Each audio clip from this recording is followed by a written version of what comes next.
प्राचीन काल में एक सेठ जी थे जिनके 7 पुत्र थे और सातों के विवाह हो चुके थे। सबसे छोटे पुत्र की पत्नी श्रेष्ठ चरित्र की और सुशील थी, परंतु उसके भाई नहीं था।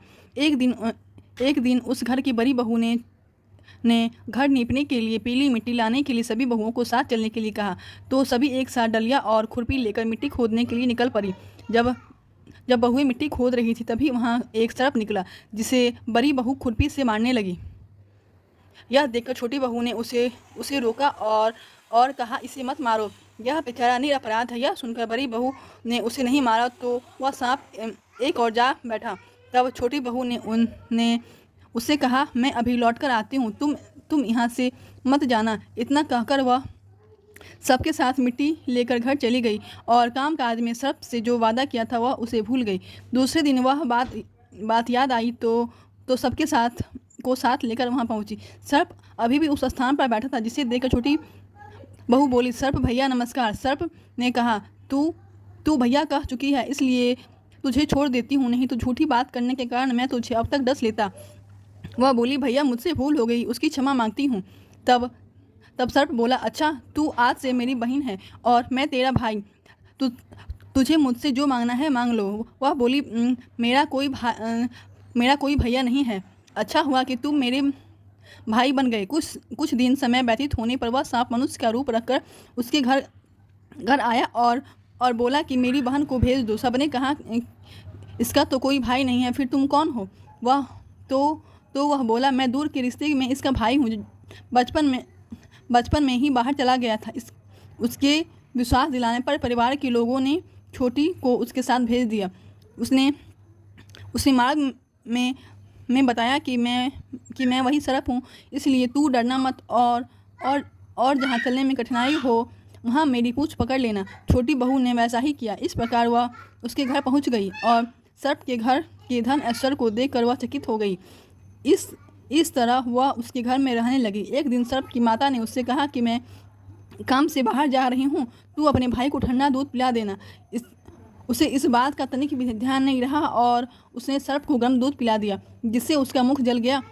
यह देखकर सर्प की माता को गुस्सा आ गया, परंतु सर्प के समझाने पर वह चुप हो गई। तब तब सर्प ने कहा कि बहन को अब उसके घर भेजना चाहिए। तब सर्प और उसके पिता ने उससे बहुत सा सोना, चांदी, जवाहरात, वस्त्र, भूषण आदि देकर घर पहुंचा दिया। ढेर सारा सामान देखकर बड़ी बहू उससे जलने लगी और कहने लगी कि तेरा भाई तो बड़ा धनवान है, तुझे तो उससे और भी धन लाना चाहिए। सर्प ने जब ये वचन सुना तो उसने सब वस्तुएं सोने की लाकर दे दी। यह देखकर बड़ी बहू ने कहा कि इन वस्तुओं को झाड़ने की झाड़ू भी सोने की होनी चाहिए। तब सर्प ने झाड़ू भी सोने की लाकर दे दी। सर्प की छोटी बहू को हीरा मणियों का एक अद्भुत हार दिया, जिसकी प्रशंसा उस राज्य की रानी ने भी सुनी और वो राजा से बोले कि सेठ की छोटी बहू का हार मुझे चाहिए। राजा ने मंत्री को हुक्म दिया और उसे वह हार तुरंत ही ले आओ।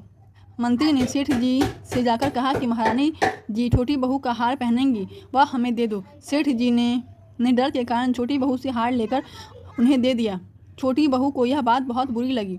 उसने अपने सांप भाई को याद किया और उससे प्रार्थना की कि भैया, रानी ने मुझसे हार छीन लिया है, तुम कुछ ऐसा करो कि जैसे ही रानी वो हार पहने तो वह सर्प का बन जाए और जब वह मुझे लौटा दे तब वो हार हीरो और मणियों का हो जाए। सर्प ने ठीक वैसा ही किया।